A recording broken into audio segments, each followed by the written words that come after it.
Siguro worst behavior na yan na nakita ko sa isang resource person, yung pinakitang kabastusan at kawalang hiyaan ni Duterte.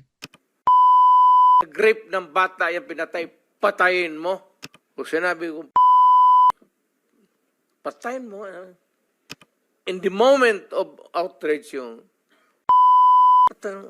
Ang kina-clarify ko po ay kanina sinabi nyo na in-encourage nyo ang PNP na i-encourage yung suspect na lumaban yes. para mapatay, para Yes. masabing nanlaban. Correct.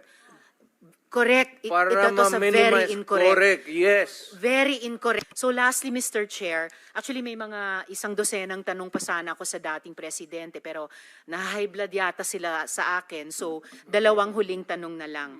Una po. Yes, Mr. Chair. Ganun lang siguro kasi excited lang ako. First time ako naka-appear ng Senate.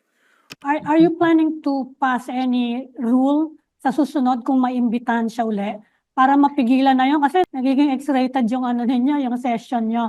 Ano yung balak nyong gawin to maintain discipline?